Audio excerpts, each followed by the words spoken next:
banyak mas yang kadang-kadang melihat ada yang pada saat kecilnya loh, bahkan anak saya yang pertama yang namanya Mbak Winda sekarang sudah menjadi guru ASN suatu sekolahan. Nah itu waktu tidurnya dia terbangun nyusul ibunya, "Ini apa nyusul aku?" gitu.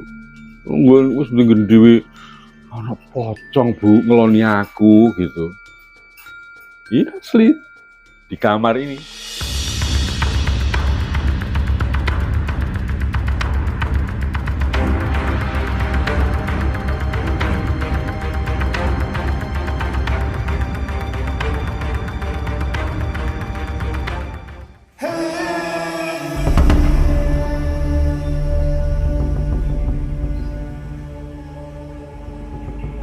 Assalamualaikum warahmatullahi wabarakatuh. Salam Rahayu, salam budaya. Jadi hari ini kita berada di Kabupaten Tuban. Tepatnya kita berada di tengah-tengah ya, pusat kotanya dari Kabupaten Tuban, teman-teman.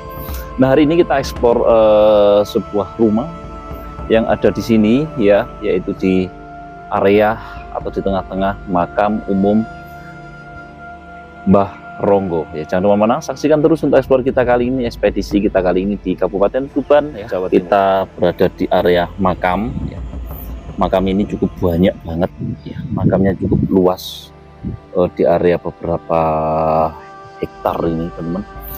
Area makam full, jadi ada rumah yang ada di tengah makam teman-teman, Sobat Cakra Panorama. Nah seperti ini lokasinya ya. Jadi makam ini bisa kita lihat ya, makamnya cukup banyak. Nah uniknya di sini itu ada rumah teman ya, ada rumah yang ada di area makam. Bahkan orang ini itu sudah terbiasa dengan kehidupan berada di makam teman-teman. Nah nanti kita akan coba tanya-tanya orang itu ya, atau orang tersebut teman-teman, Sobat Cakra Panorama. Nah itulah rumahnya teman. Nah seperti ini, banyak sekali pohon-pohon besar di dekat rumahnya teman-teman. Nah mungkin nanti ada apa cerita-cerita mistis atau apa, nanti kita bisa tanyakan ke orangnya langsung teman-teman, Sobat Cakra Panorama. Nah seperti ini Sobat Cakra Panorama, bisa dilihat. Nah ini juga ada pohon yang beringin ya, jadi pohon beringin yang besar banget teman-teman.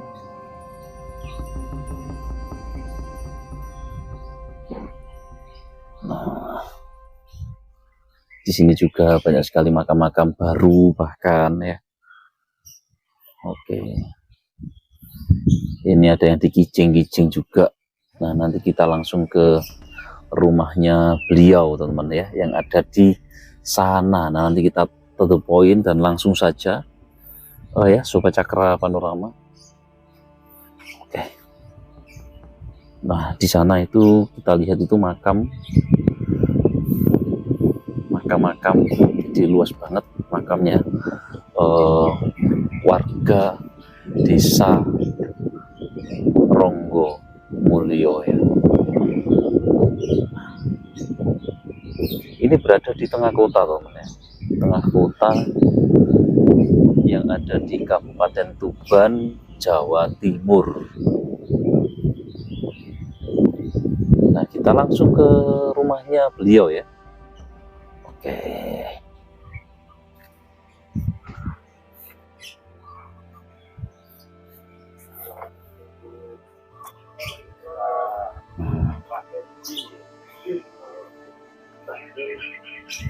Kita bertamu. Asal masuk Pak. Terima kasih. Jadi Ini adalah rumah Pak di rumah Tunggu. Nah, teman-teman sudah pernah melihat beliaunya ya di beberapa channel seperti di channel Ngaji Roso, Pegawai TV gitu. Ternyata kita tidak salah pilih orang ini. Alhamdulillah ada beberapa kelebihan dari beliau yang ada hubungannya dengan hitungan Jawa begitu Pak. Nah, ya sedikit.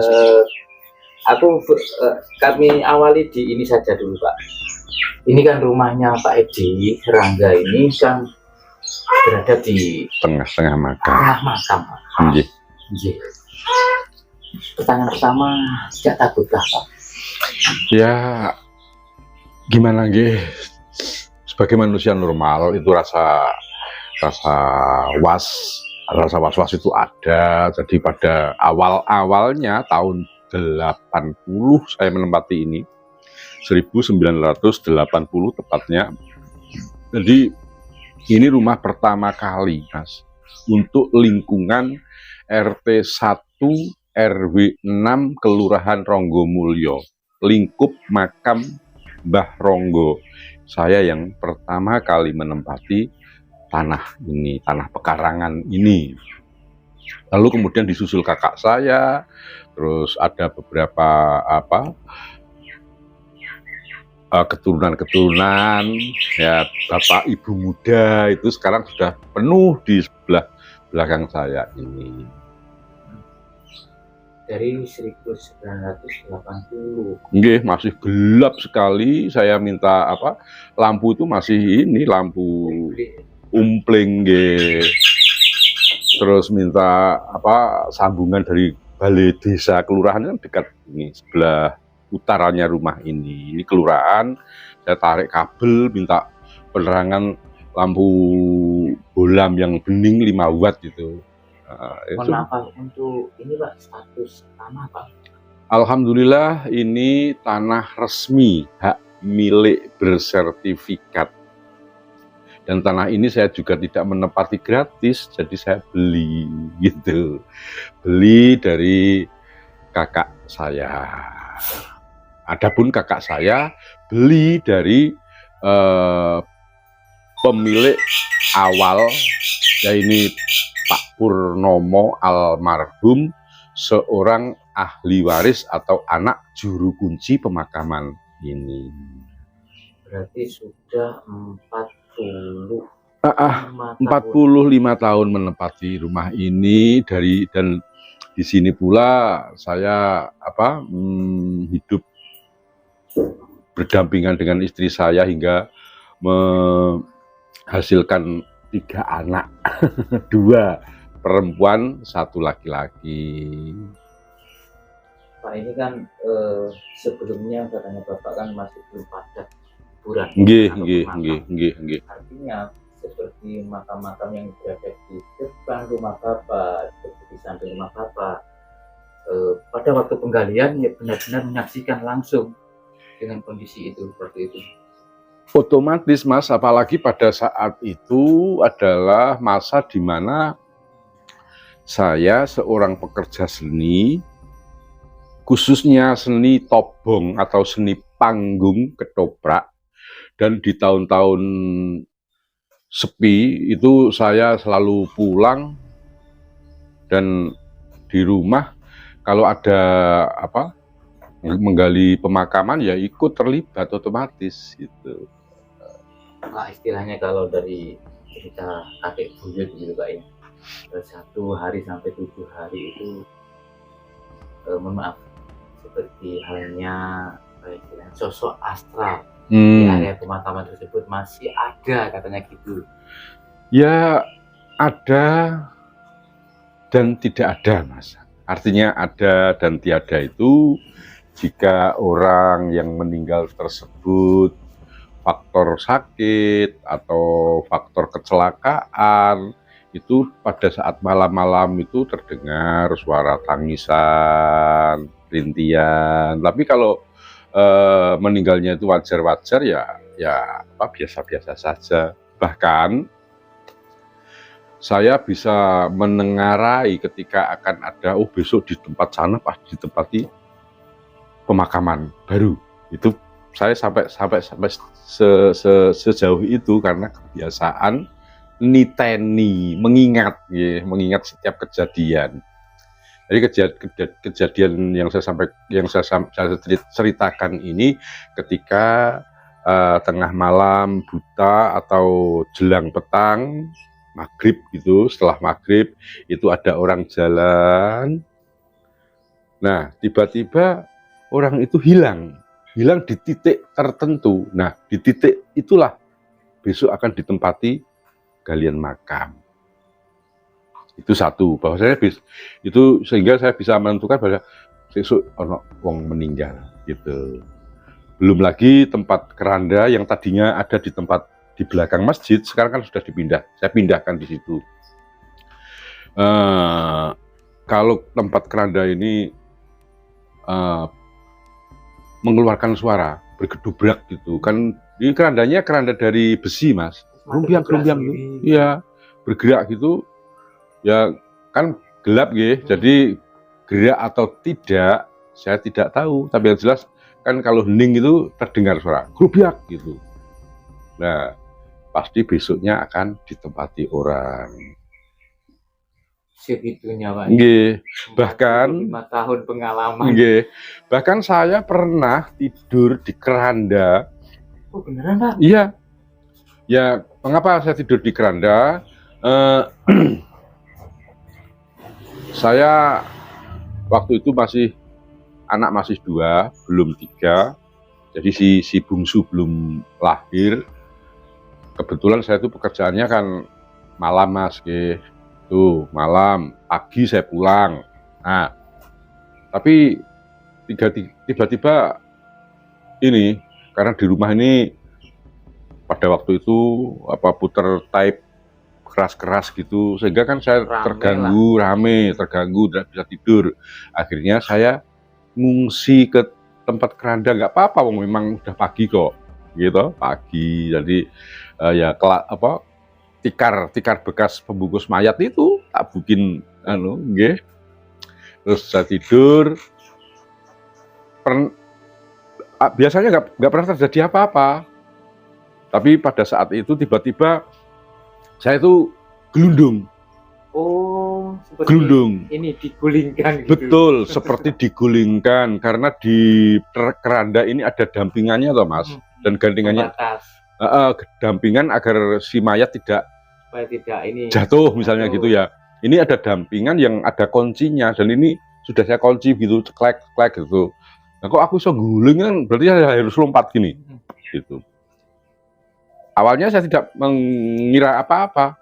Tapi ternyata besoknya keranda itu dibuat ngangkut 4 mayat sekaligus akibat kecelakaan di jalan. Kalau sekarang di jalan ini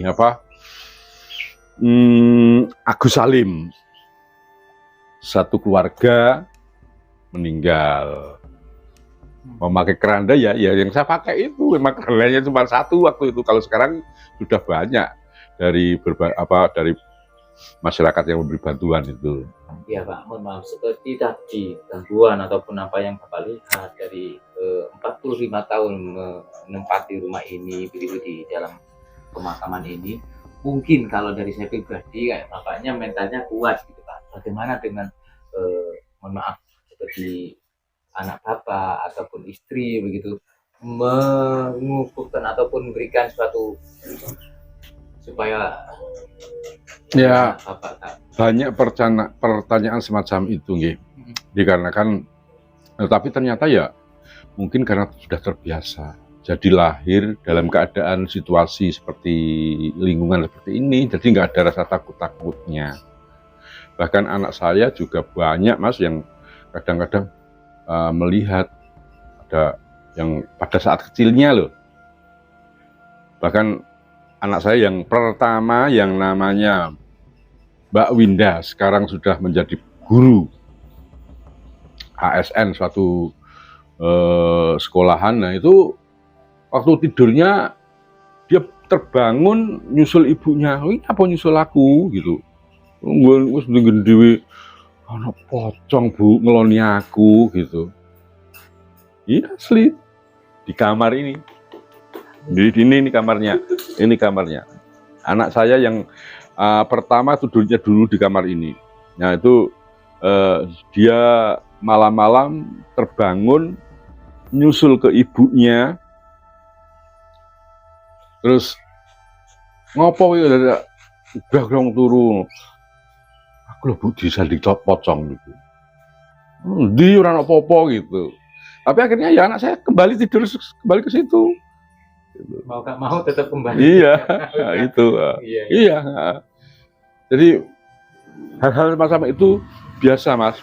Anak saya yang nomor 2 juga begitu. Pas waktu belum di kamar tempat bebucal itu loh, kamar mandi dan sekaligus WC itu belum ada atapnya, karena masih ada pohon mangga itu. Pas malam buang hajat sendiri gitu, tiba-tiba di atasnya itu duduk gitu, yang melihat gitu. Pocong, Mbak. Katanya sih semacamnya katanya itu, Bu, ono moto abang loro Bu kelop ning dhuwur pelem gitu. Anak saya sekarang yang tahu moto abang loro kelop di atas pohon mangga itu sekarang di Solo, menikah dapat Solo. Suaminya seorang dalang. Lalu yang anak saya yang bungsu itu bahkan pernah diantar oleh sosok yang sudah meninggal. Diantar berangkat pulang nyata. Jadi gini, maaf, ini sedikit privasi, saya tidak sebut namanya karena ini juga sangat dekat sekali dengan rumah ini. Itu si orang ini memang akrab dengan si anak saya. Nah pada saat itu masih bulan-bulan puasa, ya. Bulan puasa ada ini loh mercon kembang api itu di sebelah utara sana ada penjual kembang api di keluarga Puro sana, keluar makam itu ada toko yang jual kembang api. Namanya juga anak. Dia tidak tahu ini jam berapa. Itu jam 2 Mas, jam 2 malam dia keluar. Iya dini hari. 2 dini hari dia keluar sendiri. Terus ketemu dengan orang. Gus, kamu mau kemana? Tanyanya gitu. Anu Lek, saya mau beli kembang api. Jam piro tuh kembang api iki? Ayo tak terno. Diantarkan keluar loh, sik tutup. Terus diantar pulang kembali. Mulai wae engko tuku neh, soto Padang. Nah, sesampai di rumah anak saya Bagus itu ibunya sudah bangun untuk persiapan akan sahur itu. Kowe iki lho kon ditangit wong jering nguyuh karo balik. Aku tuku mercon, Bu. Lah wis ndi mercone? Wong buka kok ngono. Aku diterno Lek. Lek sapa? Lek iku. Ngono. Lah ibunya seketika itu langsung saya dibangunkan. Jadi ada rasa ketakutan gitu loh.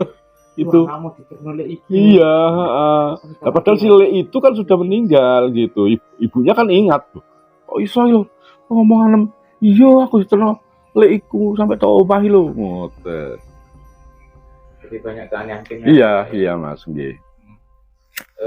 Dari suatu pengalaman bimbingan sampai bisa menangkap yang niteni begitu ya. Niteni. Jadi karena saking terbiasa itu saya ya wis sesuk iki berarti ana wong meninggal gitu.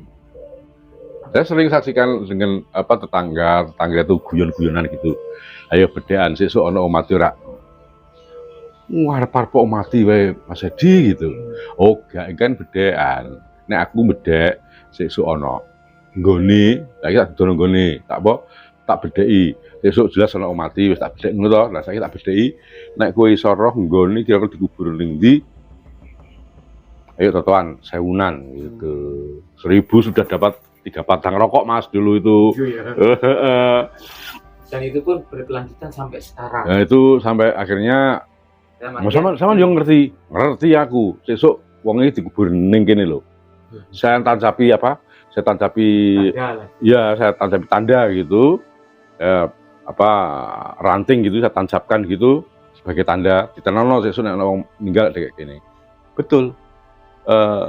Sore ada pengumuman innalillahi, besok paginya ada bubak bumi atau buka tanah pemakaman di situ, di tempat saya itu. Padahal dari Bapak sendiri tidak ada macam komunikasi dengan gali kubur atau ya enggak, tidak tahu. Tiba-tiba ya kuburnya ke tempat tersebut. Iya, ahli warisnya di situ. Ya karena itu Mas, apa namanya? Tadi saya sampaikan bahwasanya sampai saya melihat ketika ada berseliwer suatu bayangan berbentuk manusia terus tiba-tiba hilang di satu titik, ya di titik itulah orang tersebut akan dikuburkan.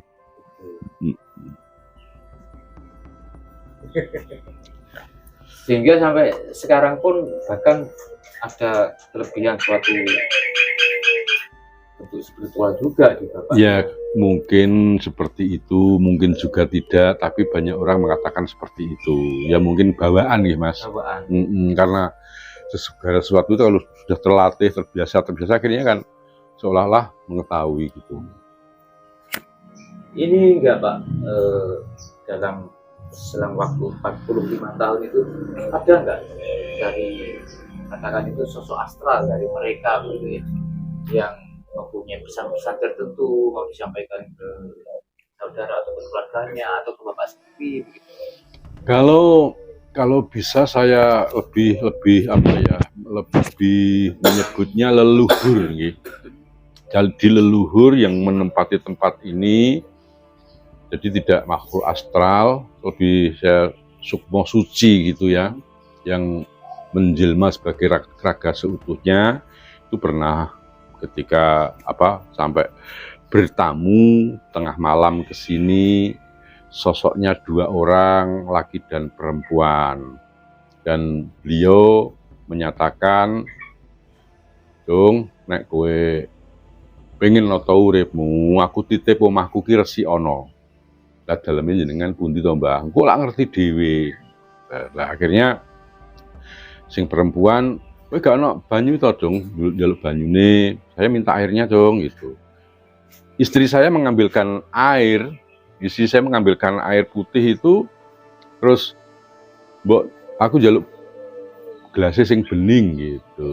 Akhirnya saya masuk membantu istri saya, keluar 2 orang ini sudah tidak ada, dan melihat sosoknya yang sudah renta sepuh, saya langsung keluar mencari. Saya tak hubungi sampai keluar dengan nggak mungkin banget jauh, jalan orang sepuh aja kok. Yang satunya sudah pakai tongkat itu,